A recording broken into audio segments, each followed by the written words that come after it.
I definitely made some mistakes in my last video, and you guys did not let that slide. I tried my best, but I golden bonnied myself again, and I apologize for that, but that's pretty much what this whole video is about, me trying to fix those mistakes and talking about some new info. So I'm a pretty avid fan of FNAF. I've been playing for a while, and I like to keep relatively up to date on the news. It's hard to do though when the news keeps changing and old news gets covered up with a million other tweets. And yes, that means I get a lot of this FNAF movie news from Twitter. I'd love to see some kind of official like news website for this, and maybe there already is. But yeah, for now I'm sticking with Twitter. But since I get a lot of this stuff from Twitter, it takes forever to find old information. I started covering the FNAF movie like a little bit later than these Twitter accounts were made, so I wasn't there from like beginning to end, which is why I made some mistakes in the last one. Like I had no idea that Matthew Lillard, that was a tongue twister for no reason. I had no idea that he signed a 3-picture contract. That changes a lot of stuff from the last video, making past me look real silly now, and that's my bad. I also didn't know Vanessa was confirmed to be a police officer. Ah, homemade meme. Almost cringe, but thanks anyway, graphics department. So this old new news fully erases these on my timeline. But that's fine. I still think it's fun to explore these alternate story ideas, and disregarding the fact that some of my timelines ended up being disproven. If you like that type of content, let me know down in the comments below, because I super liked it. It was fun. Also, this guy should actually look like this. I always mix up the two brothers, and honestly, I can't even remember the whole story at this point. Like, who lives and what happens to the other brother and whatnot. So I'm going to be spending a couple hours watching game theory. I feel like I say that in every video, but pretty much what I need to do to get caught up every time. Also, I saw a lot of comments saying that the movie's not going to be following the games or the book lore, and I'm actually really happy about that. I mean, I knew it wouldn't, and that's probably for the best, because can you imagine trying to cram all that lore from the books and the games, or even just one or the other, into like one movie, or now we know 3 movies? That is just ridiculous. It's insane. I don't even know how that would go, considering the movie literally cannot play out like the games, or else we'd be watching some dude in multiple offices for multiple hours, with like a couple minutes of like flashbacks and backstory sprinkled in. And it appears script making me did not finish writing the rest of the script, so I'm gonna be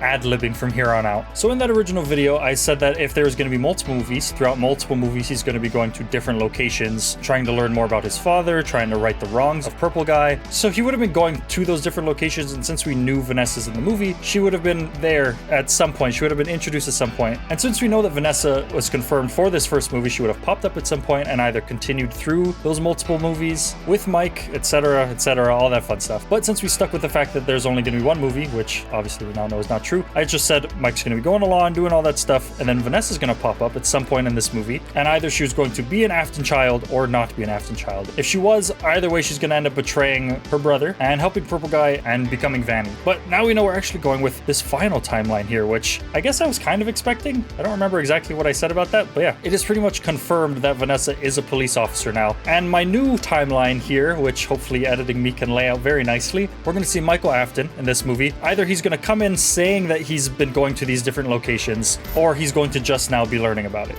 Okay, I don't know where we left off, because past me, that poor unscripted fool, forgot how to improvise in these videos. So we spoke to script writing me, and he was kind enough to finish off the rest of the video for me. He left off basically saying Michael Afton is starting his story in this movie. Okay, so let me set the scene. The movie opens up in what appears to be a restaurant specializing in family entertainment and fun. However, we're not focused on the games and prizes, we're focused on a scared boy, hiding, maybe under a table or near the door to a back room. Suddenly, he's pulled to his feet by older kids in masks, giving us our first jump scare and our first look at anything Freddy's related. The older kids are all talking and laughing. Wow, your brother's such a baby, isn't he? What, are you scared of Freddy?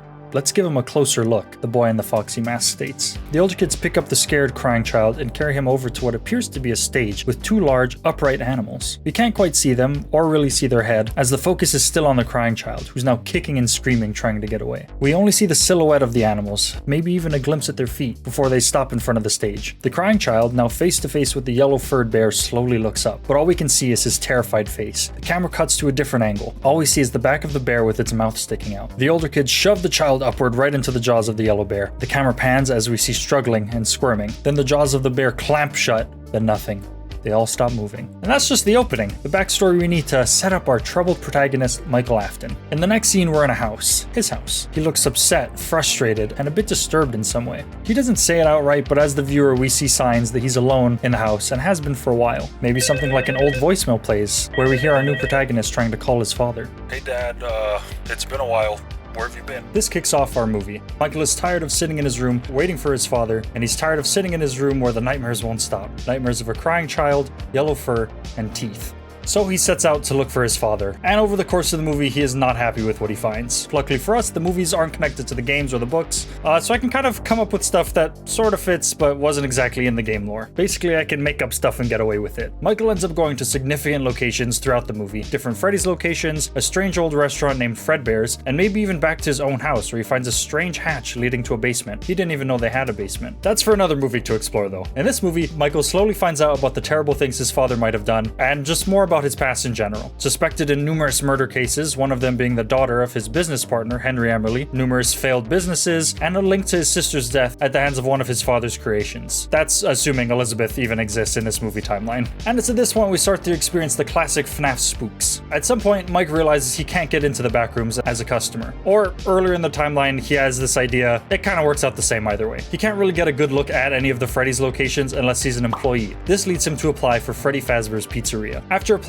as he's getting shown around, he starts to notice some strange things going on. The paintings on the wall seem to change and move. There's an air of misery in what should be a happy place for children and families. And strangest of all, the animatronics. Something was wrong with them. They seemed almost angry. But then his shift as a nighttime security guard begins. And here, Mike is in the original FNAF office and everything really kicks off. Yeah, there pretty much needs to be an office sequence or this isn't even really a FNAF movie. Anyway, Mike manages to survive the night, but to learn more, he realizes he needs to actually keep this job. He also does some investigating during the day too, and that's when he runs into Vanessa, the character that absolutely tore my last timeline apart and made me question what this movie was even about. But knowing that she's confirmed to just be a police officer in this movie makes this so much easier to work with and a lot less janky for the overall plot. So during the day when Mike does his investigating, he runs into Vanessa, who's working the missing children's case. Or maybe she did when they first happened and she just kind of holds on to that mystery case, kind of like Carlton's father did. Carlton, if you didn't know, was from the Silver Eyes book, and his father worked the missing children's case. Also, just like I said in that last timeline, she's very suspicious of Michael, who's now going by Mike Schmidt, to keep his identity hidden while still getting to look around. She can't help but question his involvement and his interest in William Afton. Unlike last time though, they don't become unlikely allies who work the case together. I mean, I guess they could, but just stick with me for a second. I feel like I was leaning in quite a lot. Oh my god, let me like sit back.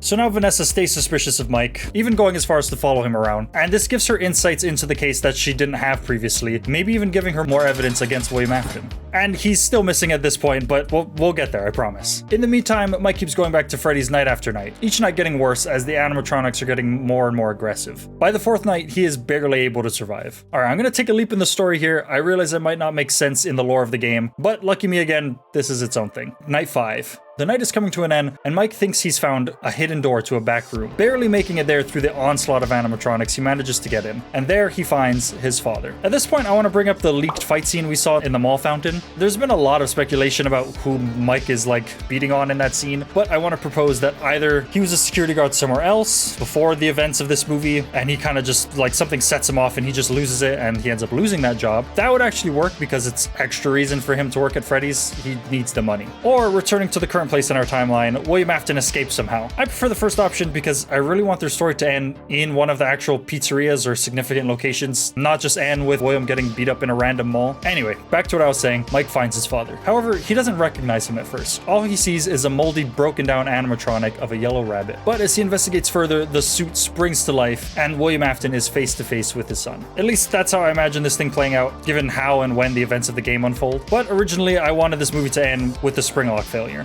Unscripted me, as foolish as he was, proposed that Mike would find and be attacked by his father, with Vanessa maybe there, maybe not there, to maybe try and help him. That's when their like unlikely allyship would start at the very end. But at the last minute, the spirits of the murdered children appear and force William back into his spring lock suit. The old suit fails and bam, Springtrap is killed, which just means ready to come back in the next movie. Okay, I think that was it for like this general first movie. I feel like I corrected what was wrong with my last timeline, but if I'm missing something, please let me know down in the comments below. Also linked in the description below is that first video if you want to check that out, see what all this is about, why I was talking about a previous timeline. It's all in that previous video. Something that's also in that previous video, I think, is a segue to an ad for my clothing company, the Nostalgia Corporation. The Nostalgia Corporation is my clothing brand based around the idea of nostalgia. First link in the description below. Super hyped on the new clothes. movies. But what did you guys think about this video? Do you agree with any of my timeline? Do you think any of these are like possible outcomes for the movie? And would you like to see more? I would love to try and come up with a prediction for the next 2 movies, or even more movies if that ever gets confirmed. That would be super cool. I love making these kinds of videos, so thank you guys so much for watching. That's gonna be just about it. But yeah, that's gonna be just about it. Thank you guys so much for watching. Don't forget to like, comment, and subscribe if you enjoyed this. Stay tuned for the next one,